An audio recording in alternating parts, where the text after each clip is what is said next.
My sister stole my husband, got pregnant, and kicked me out. But a surprise awaited her. You won't believe the betrayal that unfolded after I finally achieved my biggest goal. It's a story about family, trust, and the price of success. My name is Avery Hayes, and at 29, I never thought I'd be handing the keys to a gorgeous craftsman home with a wraparound porch to the movers. After 5 years as a senior analyst at Sterling & Cole, I'd meticulously saved enough for a significant down payment. This is it, Liam, I said to my husband, squeezing his hand as we stood in the driveway. What do you think? Liam grinned, his hazel eyes crinkling at the corners. It's perfect, babe. You nailed it. That support was one of the things I loved about Liam. He was always cheering for my career, never feeling overshadowed. When I told him I wanted to buy the house with my own earnings, putting it solely in my name, he didn't flinch. You earned it, he said simply. Besides, I'm saving for our future kids' college funds. We're a team, right? I remember hugging him tight that day, feeling incredibly lucky to have such a supportive partner. Most guys I knew would have thrown a fit about their wife buying a house, but not Liam. He was a high school history teacher, and while his salary was nowhere near mine, he never complained or seemed jealous. The day we moved in, I couldn't stop smiling. The house was everything I'd dreamed of: 4 bedrooms, 3 bathrooms, a gourmet kitchen, and a backyard perfect for summer barbecues and future family gatherings. I'd made sure to put down a substantial payment, so the monthly mortgage payments wouldn't strain us too much. Being a financial analyst taught me the importance of living within our means. You know what we should do? Liam said as we unpacked boxes in the kitchen. We should have dinner with my parents this weekend. They'll want to see pictures of the house. That's a great idea, I agreed, unwrapping our wedding china. We should visit my family too. That evening, as Liam and I sat on our new porch swing, watching the sunset, everything seemed perfect. We talked about our plans for the house, how we'd decorate each room, where we'd plant a garden in the spring, which bedroom would become the nursery when we started our family. Later that night, as I lay in bed listening to Liam's steady breathing beside me, I felt completely at peace. I'd achieved my dream of owning a beautiful home, I had a loving husband, and our future seemed bright with possibility. I drifted off to sleep, thinking about how perfect everything was. Our first dinner with Liam's parents was meant to be a simple celebration of our new home. Meredith and Richard had always been welcoming, treating me like another daughter since Liam and I started dating 5 years prior. They lived in a modest split-level house across town, and Meredith had prepared her famous roast chicken for the occasion. So, tell us all about the house, Meredith exclaimed as she passed the mashed potatoes. Her blonde hair was pulled back in its usual neat bun, her eyes sparkling with excitement. I opened my mouth to answer, but Liam beat me to it. Actually, I wanted to surprise you guys, he said, his voice filled with pride. I bought us this amazing house, 4 bedrooms, beautiful backyard, you're going to love it when you see it. I nearly choked on my water. Liam squeezed my hand under the table, his eyes pleading with me to stay quiet. I felt my chest tighten, but I forced a smile and stayed silent. Oh, Liam. Meredith clasped her hands together. That's wonderful, isn't it wonderful, Richard? Richard beamed at his son. That's my boy. Always knew you'd do well for yourself. He turned to me. You've got yourself a generous husband here, Avery. Not many young men these days can afford a house like that. I nodded mechanically, pushing food around my plate. The roast chicken, which had smelled so delicious minutes ago, now felt like lead in my stomach. The rest of dinner passed in a blur of lies, Liam describing how he'd saved for the down payment, his parents praising his financial responsibility, and me sitting there feeling like I was in some bizarre alternate reality. The drive home was silent until we pulled into our driveway that my money had bought. What the hell was that? I demanded as soon as we got inside. Liam ran his hands through his dark hair, a nervous habit I'd noticed early in our relationship. I'm sorry, Avery. You know my dad. He's old school. He'd never understand a man living in a house his wife bought. It would kill him, and my reputation. Your reputation? I couldn't believe what I was hearing. Please, Avery, he begged. Can we just let people think I bought the house? It doesn't hurt anyone, and it makes things easier for everyone. I shook my head, thinking how childish this whole thing was, but looking at his pleading face, I didn't have the heart to argue. Fine, I sighed. Whatever makes you happy. A week later, we were sitting in my parents' living room, and history repeated itself. My mom and dad were there, along with my younger sister, Chloe, who was visiting from her apartment downtown. Chloe and I had always been close, despite being very different. I was the practical one who went into finance, she was the free spirit who bounced from job to job trying to find herself. We bought a house. Liam announced proudly. Well, I did. Wanted to give Avery the home she deserves. I watched my family's reactions like I was watching a movie. Mom and Dad were beaming, congratulating Liam on his success, but it was Chloe's face that caught my attention. She smiled and offered her congratulations, but I knew my sister too well to miss the flash of envy in her eyes. She'd always wanted the perfect house, the perfect life, and here I was living her dream, or so she thought. 2 weeks after the family dinners, I threw a housewarming party. I'd spent days preparing everything, setting up the new furniture, hanging artwork, and making sure every room looked perfect. The house was filled with the smell of appetizers and the sound of laughter as our friends and family arrived. Let me give you the grand tour, Liam announced to the group, puffing out his chest like a proud peacock. Wait until you see what I picked out for the master bathroom. I almost snorted into my wine glass. The master bathroom, I'd chosen every tile, every fixture, and even that fancy rainfall shower head he loved so much. But there he was, leading our guests from room to room, talking about his vision for the house and how hard he'd worked to afford it. The party was a success, and life settled into a comfortable routine. Liam and I both worked during the day, came home to our beautiful house in the evening, and spent weekends making it more and more like home. Everything was perfect, until... Update 1.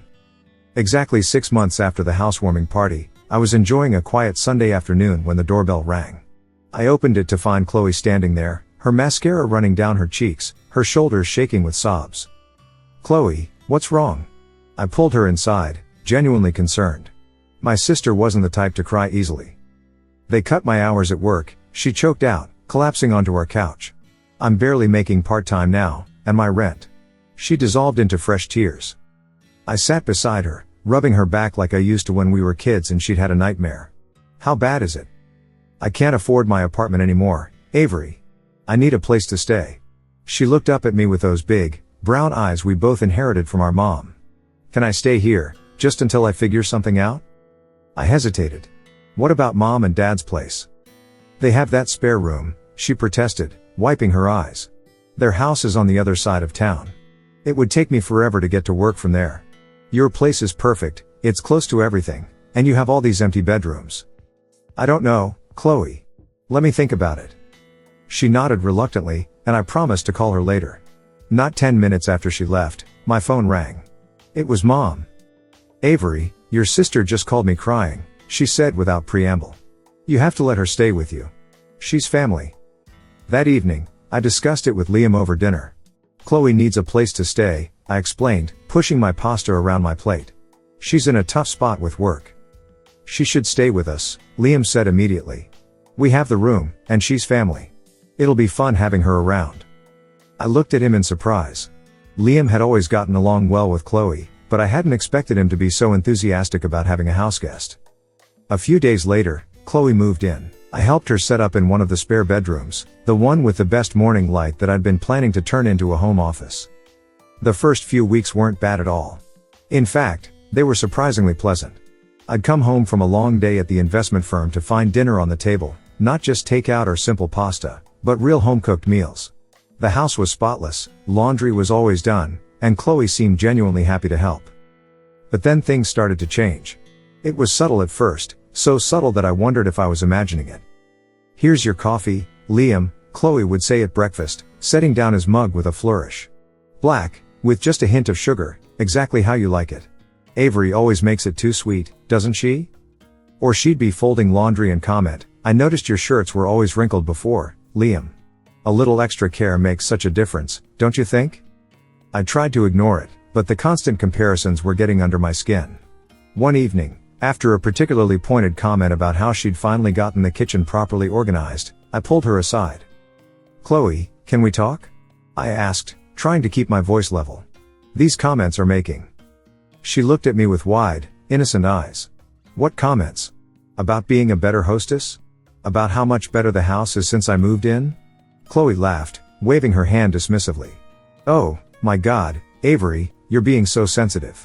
I'm just joking around. Don't tell me you're jealous of your little sister doing some housework. But it wasn't just the comments. 2 weeks later, I came home from work to find Chloe in the kitchen wearing what could barely be called clothing, a sheer tank top and tiny shorts that left little to the imagination. Liam was sitting at the counter, ostensibly working on his laptop, but his eyes kept drifting up. "Chloe," I hissed, pulling her into the hallway. "What are you wearing?" "It's hot in here," she protested, but her smirk said otherwise. "Go change, now." She rolled her eyes but complied, switching into her regular loungewear. Later that night, as Liam and I were getting ready for bed, he brought it up. "Don't you think you were a bit harsh with Chloe earlier?" he asked, climbing into bed. "She's just comfortable around family." I stared at him. She was practically naked. "You're exaggerating. Besides, it's her home too, now." His words hit me like a slap. Her home? When had that happened? The next morning, I confronted Chloe over breakfast. "Have you started looking for apartments yet?" I asked directly. Her face crumpled immediately. "Avery, I'm trying, but I can barely save anything with my reduced hours. Everything's so expensive." "She doesn't have to move," Liam interrupted, not looking up from his phone. "We've got plenty of room, and it's nice having her here. The three of us work well together." I looked between my husband and my sister, him casually defending her presence in my house, her with that subtle smile playing at the corners of her mouth, and felt a chill run down my spine. Update 2. The Anderson deal was huge, potentially the biggest investment contract of my career. When my boss told me I needed to fly to Phoenix to meet with them personally, I knew it was important to nail this. "I'll be gone for 3 days, I told Liam and Chloe over dinner the night before my flight. The negotiations might take a while." The meetings in Phoenix went better than I could have imagined. Mr. Anderson was impressed with my presentation and agreed to all our terms without the usual back and forth I'd expected. By the end of the second day, we were signing papers. "You've got quite a future ahead of you, Mrs. Mitchell," he said as we shook hands. "Sterling and Cole is lucky to have you." I called the airline and managed to get an earlier flight home. Wouldn't Liam be proud? This deal would mean a significant bonus, maybe enough to pay off a big chunk of the mortgage early. The taxi dropped me off at our house around 8 p.m. The lights were on upstairs, and I could see Liam's car in the driveway. I smiled, thinking about surprising them with the good news.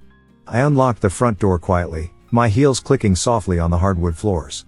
There were wine glasses on the coffee table, 2 of them, and something that looked like Chloe's blouse draped over the banister. My stomach lurched as I climbed the stairs. I could hear music playing faintly from our bedroom, and soft voices. I pushed open the door. Time seemed to stop. The scene before me burned itself into my brain. Liam and Chloe, in our bed, tangled in the sheets I'd picked out when we first moved in. They didn't notice me at first, too wrapped up in each other. Then Chloe saw me and smiled, actually smiled. "Avery." Liam scrambled to cover himself.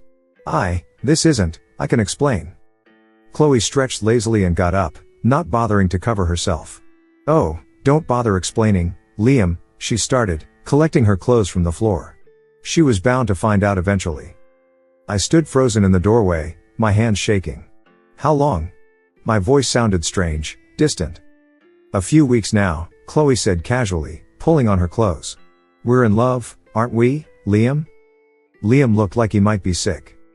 "Oh, and there's one more thing," Chloe added, her hand drifting to her stomach. "I'm pregnant, found out a few days ago." Liam's head snapped up, his face going pale. Clearly, this was news to him too. "Get out," I whispered. Then louder, "Both of you, get out of my house." Chloe laughed, actually laughed. "Your house? Oh, honey, I think you're confused. This is my house. Liam bought it, remember? You have 1 hour to pack your things and leave." I stood there staring at my sister as the reality of the situation hit me. She had believed the lie all this time. She thought she was stealing a wealthy man and his house. She had no idea that everything, every single thing around us, was mine. I couldn't help it. I started laughing. The sound bubbled up from somewhere deep inside me, slightly hysterical, but unstoppable. Chloe's face twisted in confusion. "What? What's so funny? You're being kicked out of your home, and you're laughing?" I wiped tears from my eyes, still chuckling. "Oh, Chloe, sweet, delusional Chloe, this house, the one you think you're going to live in with my cheating husband, it's mine. Every brick, every tile, every piece of furniture, I bought it all." "You're lying," Chloe spat, but I could see uncertainty creeping into her eyes. "The Mercedes Liam drives? Also mine. I bought it last year because he said his old car wasn't professional enough for a teacher." I turned to Liam. "Tell her the truth, Liam." Liam seemed to shrink under Chloe's fierce gaze. It's true, he mumbled, staring at the floor. Everything belongs to Avery. I just told everyone I bought it because I wanted to look successful. The color drained from Chloe's face. She grabbed one of our decorative pillows, the ones I'd spent hours picking out, and started hitting Liam with it. You liar. You pathetic, worthless liar. Both of you, stop, I said, my voice cutting through Chloe's screams and Liam's attempts to defend himself. I'm done with this circus. You have 1 hour to pack your things and get out of my house. But, Avery, Liam started. Don't worry about the divorce papers, I interrupted. I'll have them sent to your parents' house. Chloe's demeanor changed instantly, the rage disappeared, replaced by that manipulative sweetness I'd grown so familiar with. Avery, you can't kick me out. I'm your sister, your pregnant sister. Where am I supposed to go? That's not my problem. I checked my watch. 55 minutes left. If you're not gone by then, I'm calling the police. I turned and walked downstairs to the kitchen, leaving them scrambling to gather their things. My hands were steady as I made myself a coffee with the fancy machine I bought last Christmas. I sat at the kitchen island, sipping slowly, listening to the chaos upstairs. My phone rang. 10 minutes later, Mom's name flashed on the screen. How dare you? She screeched before I could even say hello. Kicking your pregnant sister out onto the street? What kind of monster are you? She seduced my husband, I said flatly. They've been having an affair for weeks, and when I caught them, she tried to kick me out of my house.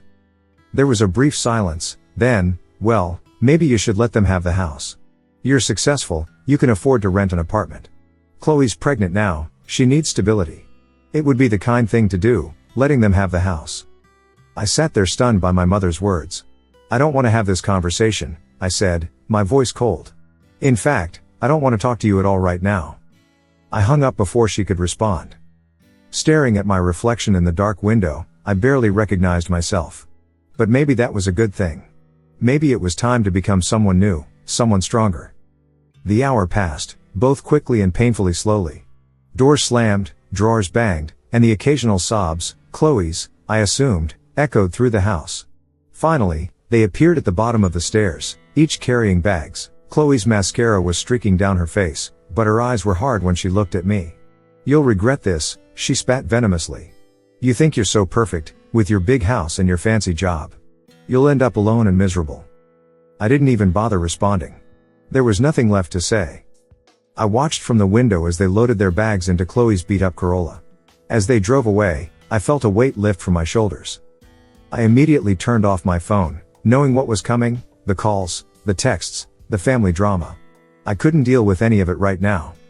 When morning came, I turned my phone back on, wincing at the flood of notifications, 37 missed calls, 62 text messages, voicemails from both sets of parents, from Chloe, from Liam. I ignored them all and dialed my lawyer's number instead. Barbara, it's Avery Hayes. I need to file for divorce. Barbara, bless her, didn't ask for details. Come by the office at 11 o'clock. We'll get started. I called into work, explaining that I needed a personal day. My boss was understanding. The Anderson deal had put me in his good graces.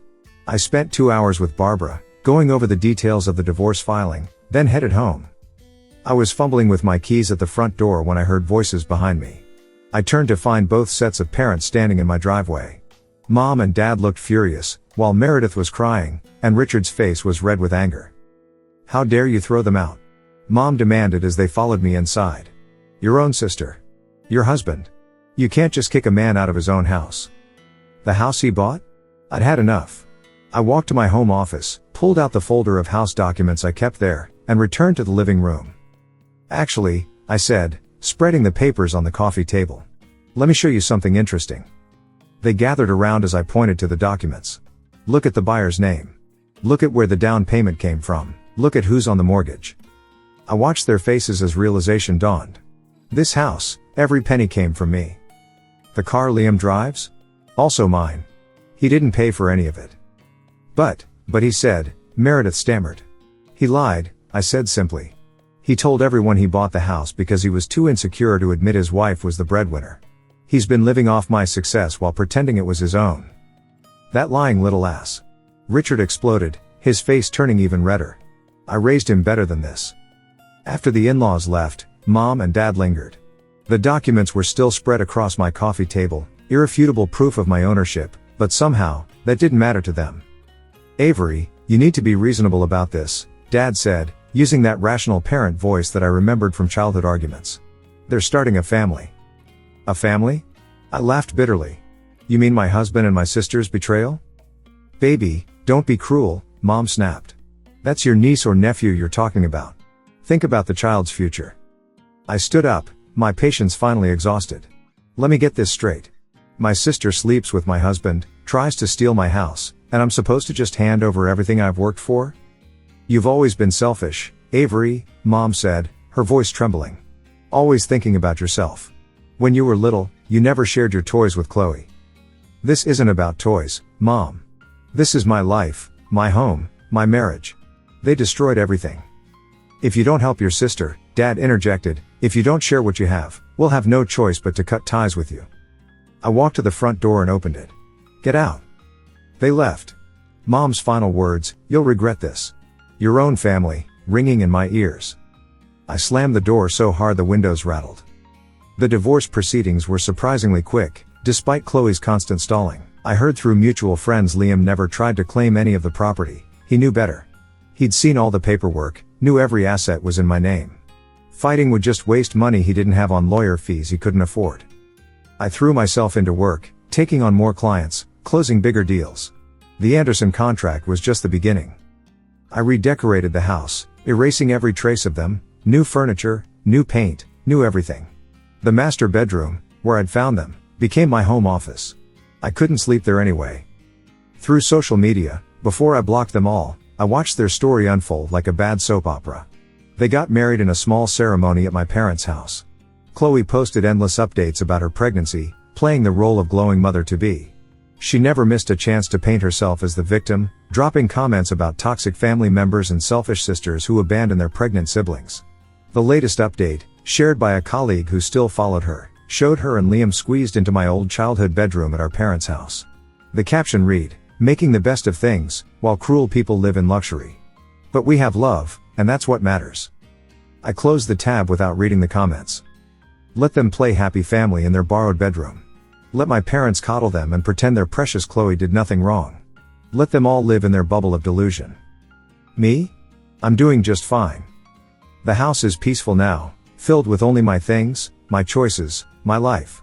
Sometimes silence is better than toxic company, and sometimes the family you're born into isn't the family you need to keep.